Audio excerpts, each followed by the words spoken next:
welcome to WoFoy TV. Thank you for stopping by my channel to watch my videos.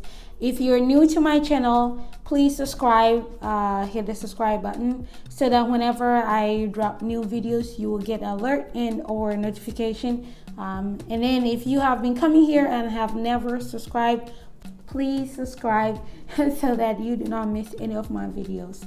Today I'm starting a very important series in the US visa process, and that is student visa.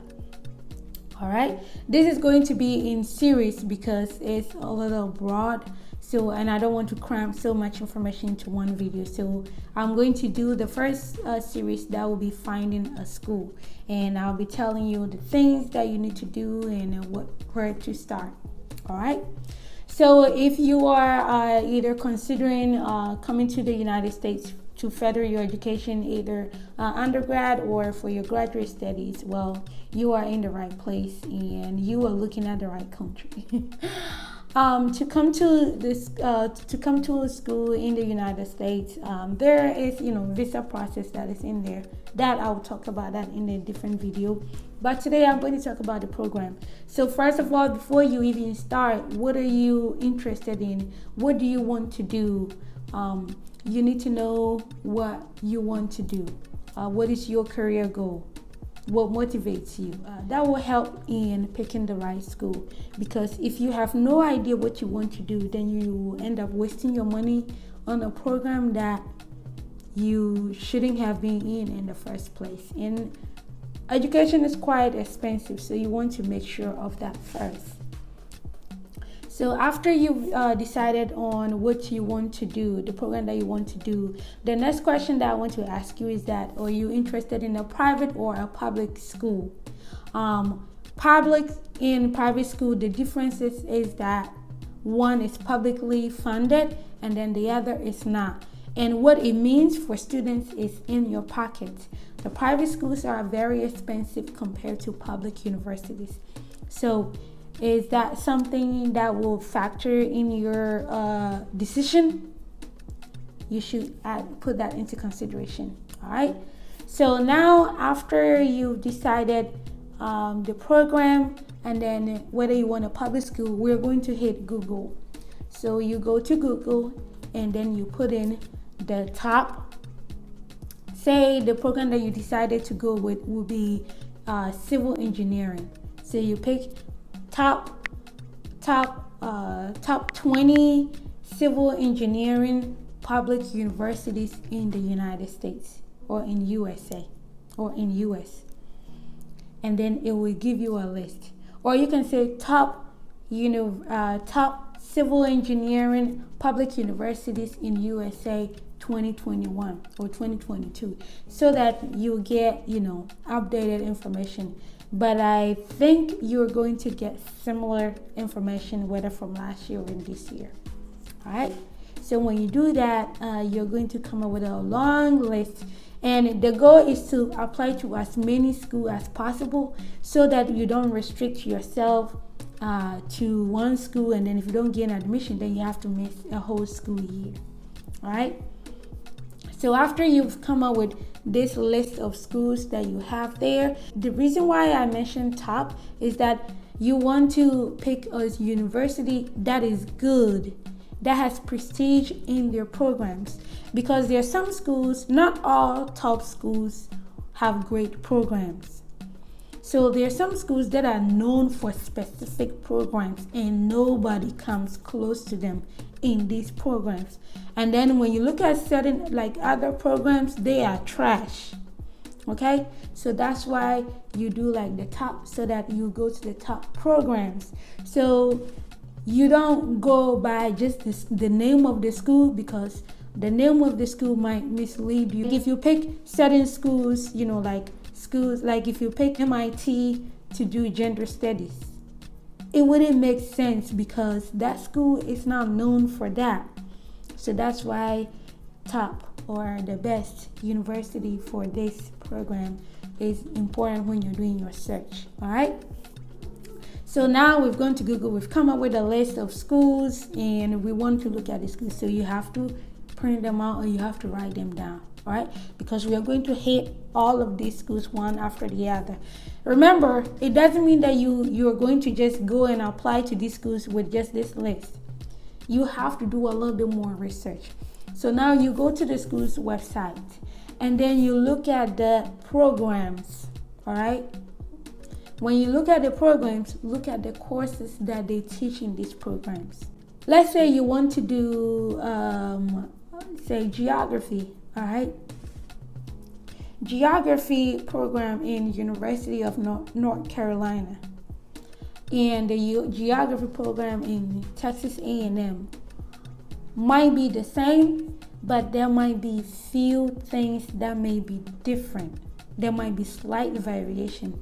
So that's why you need to look at the programs and see if these classes that are taught in these programs are things that are of interest to you.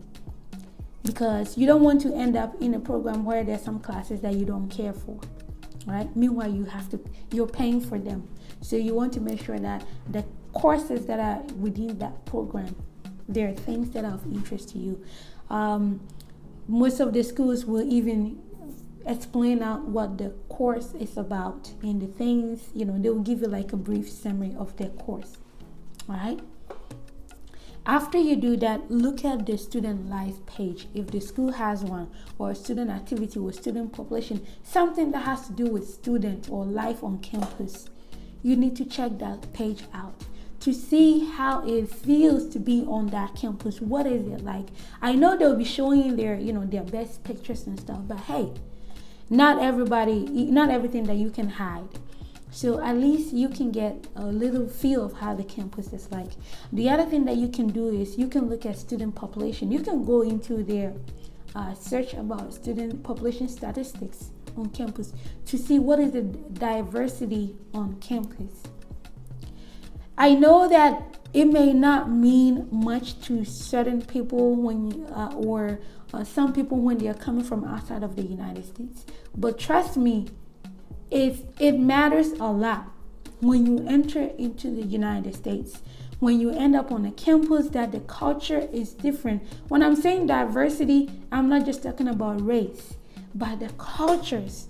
If you are the only person from your country on that campus, or if you are the only foreign student on that campus, or if the number of international students on that campus is just a small number, how would that impact your entire experience on campus? Will you feel that you are an outsider? Remember that your program might take anywhere between 2 years to say 4 years or even more, depending on what you are coming to do. If you're doing your master's, then mostly 2 years. If you're undergrad, then 4 years. In a PhD, it could be longer. So you want to make sure that the student life, you want to see if there's an inclusion culture on campus. All right. The next thing that you should also look into, which is also connected with looking at diversity, is the culture on campus, school culture. Is it a place that you will feel safe, that you feel that you're part of a community, you feel that you're part of a student body that accepts everybody? Is it a place that when you run into problems and then you report it, appropriate actions will be taken? Is it a place that when you report something that they will not treat it as trivial because it's just you, because you are an outsider? You want to look into that. And the way to find out about some of these things will be, check the social media pages of some of these school programs. Look at their policies. Look at how they respond to, news and trends. How the things they say on Twitter, the things they post on Facebook, like all of that stuff. That will give you, that will open your eyes into the school, the culture on campus. All right? And after you've done that, now we look at the requirements, admissions requirement. What do they require? Do they require GRE? Do they require TOEFL? Do they require any English language proficiency exams? And then you look at how much is the admission cost. All right. So you look at this, you write them down, because you're going to do that for every single school that you look at. All right. Then the next thing will be to look at tuition. How much do they charge per year? Okay. And then you write that down. The next thing that you may want to look at will be to take the school address on their website. I think mostly when you look at contact us towards the bottom, there should be the school admissions address. You go to Zillow.com or Redfin.com, or you go to Trulia and then type in the address, or go to apartment.com and then type in the school's address. When you type in the school address, look for apartment. There's an option for rent, places for renting, and then look at how much is the cost to rent a house, to rent an apartment in these locations. This will tell you the standard. This will give you a little sneak peek into the standard of living on this campus, so that it will help you plan. Because if money will factor into you going to this school, then this is something that you need to look at.